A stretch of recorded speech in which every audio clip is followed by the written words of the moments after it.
గాంధీ దేశ రాజకీయాల్లో ఒక సంచలనంగా మారింది. ఈమె మొత్తానికి ఈమె కటింగ్ కానీ హావభావాలు కానీ మాటలు తీరు కానీ ఈమె నడక మొత్తం ఆమె నాయనమ్మ ఇందిరాగాంధీని తలపించడం జరుగుతుందనే కోణంలో ఈమె కాంగ్రెస్ పార్టీలో కీలక నేతగా మారితే, రాహుల్ గాంధీ కంటే కీలక నేతగా మారితే ఖచ్చితంగా కాంగ్రెస్ పార్టీకి పూర్వ వైభవం వస్తుందనే కోణంలో కాంగ్రెస్ పార్టీలోని ఒక వర్గం నాయకులు పేర్కొనడం జరుగుతుంది.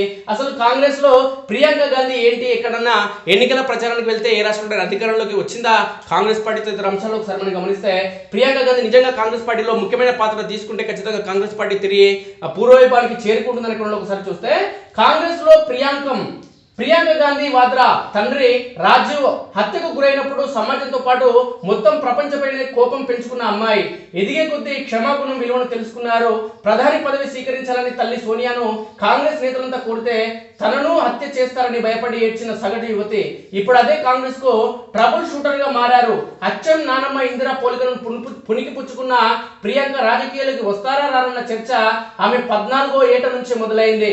తనకు రాజకీయాలు సరిపడమని మొదట్లో గట్టిగానే నమ్మారామె. అలాంటిది ఇప్పుడు రాజకీయాల్లో పూర్తిగా తలమునకలయ్యారు. గాంధీల కంచుకోడైన యూపీలోని రాయబరేలీలో తల్లికి బదులుగా కాంగ్రెస్ తరఫున పోటీ చేస్తారంటూ ప్రచారము జరుగుతుంది. ఇక రాజకీయ జీవితం ఒకసారి చూస్తే ప్రియాంక తొలుత క్రియాశీల రాజకీయాల్లో అంతగా పాల్గొనలేదు. తల్లి సోదరుల లోక్సభ నియోజకవర్గాలైన రాయబరేలీ అమేథీలకు వెళ్లేవారు. 2004 లోక్సభ ఎన్నికల్లో సోనియాకు ప్రచార నిర్వాహకురాలిగా వ్యవహరించారు. రాహుల్ ప్రచారాన్ని కూడా పర్యవేక్షించేవారు. 2007 యూపీ అసెంబ్లీ ఎన్నికల్లో ఆ 2 లోక్సభ స్థానాల పరిధిలో 10 అసెంబ్లీ సీట్లలో ప్రచారం మొదలుకొని సీట్ల కేటాయింపులు, అంతర్గత పోరును పరిష్కరించడం దాకా అన్ని తానే వ్యవహరించారు. 2019లో యూఈ తూర్పు భాగానికి ఏఐసిసి ప్రధాన కార్యదర్శిగా అధికారికంగా రాజకీయాల్లోకి ప్రవేశించారు. తర్వాత యూపీ ఇన్ఛార్జిగా వ్యవహరించారు. 2022 యూపీ అసెంబ్లీ ఎన్నికల బాధ్యతలను స్వీకరించారు. మహిళలకు 40% సీట్లు డిమాండ్తో లడ్ సక్తి హూ నినాదాన్ని తెరపైకి తెచ్చారు. ఆమె ఎన్ని ప్రయత్నాలు చేసినా ఎన్నికల్లో కాంగ్రెస్ ఓటమి చవిచూస్తుంది. ఆ అనుభవం తన జీవితంలో స్నిత ప్రజ్ఞత తీసుకొచ్చిందంటారు ప్రియాంక. అయితే 2022 హిమాచల్ ప్రదేశ్ ఎన్నికల్లో కాంగ్రెస్ ప్రచారానికి సారథ్యం వహించి పార్టీని విజయ తీరాలకు చేర్చారు. కాంగ్రెస్ అధ్యక్ష ఎన్నికల్లోనూ క్రియాశీల పాత్ర పోషించారు. ఇక హిందీ సాహిత్యం, బౌద్ధం. ప్రియాంక 1972 జనవరి 12న జన్మించారు. డెహ్రాడూన్ బెలహం బాలికల పాఠశాలలో చదివారు. తర్వాత భద్రతా కారణాలతో రాహుల్తో పాటు ఢిల్లీలోని డే స్కూల్ కు మారారు. ఇందిరా హత్యానంతరం ఇద్దరు ఇంట్లోనే చదువుకున్నారు.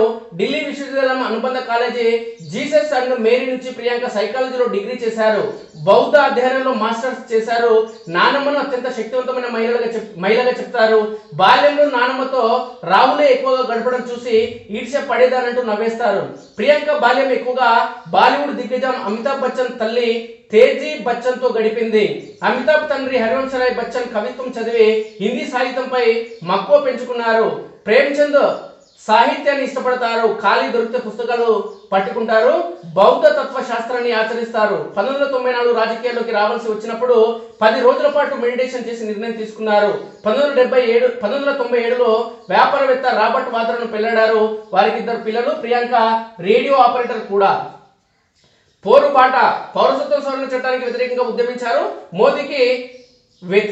మోదీ సర్కార్ తెచ్చిన సాగు చట్టాలకు వ్యతిరేకంగా రైతుల పోరాటానికి నాయకత్వం వహించారు.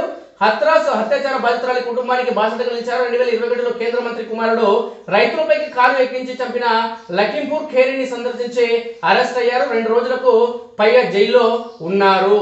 అంటే ఖచ్చితంగా ప్రజల్లోకి చొచ్చుకుపోయే తత్వం ప్రియాంక గాంధీలో ఉంది. ఖచ్చితంగా ఈమె రాజకీయాల్లో కనుక కాంగ్రెస్ పార్టీలో మంచి పదవి ఇచ్చి రాజకీయంగా ఆమెకి సోనియా గాంధీ కనుక పట్టు ఇస్తే ఖచ్చితంగా ఆమె ఇందిరాగాంధీ మాదిరిగానే రాజకీయాలు దూసుకుపోయే అవకాశం ఉంది. ఇందిరాగాంధీ ముఖంతో పాటు ఆమె కటింగ్, ఆమె హావభావాలు, ఆమె డ్రెస్సింగ్ సెన్స్ మొత్తం అదే విధంగా ఉంటుంది. కాబట్టి ప్రజలను ఆకర్షించే అవకాశం ఉందనే కోణంలో ఒక చర్చ జరుగుతుంది. కాంగ్రెస్ పార్టీలోని సగం మంది నేతలు కూడా ఇదే కోరుకోవడం జరుగుతుంది. రాహుల్ గాంధీ ఎన్ని ప్రయత్నాలు చేసినా, ఎన్ని పాదయాత్రలు చేసినా కాంగ్రెస్ పార్టీకి పట్టు జవసత్వాలు వస్తలేవు. కాబట్టి కనీసం ప్రియాంక గాంధీని ముందుకు తీసుకురావాల్సిన అవసరం ఉందనే కోణంలో ఆ పార్టీలోని కొంతమంది నేతలు పేర్కొనడం జరుగుతుంది.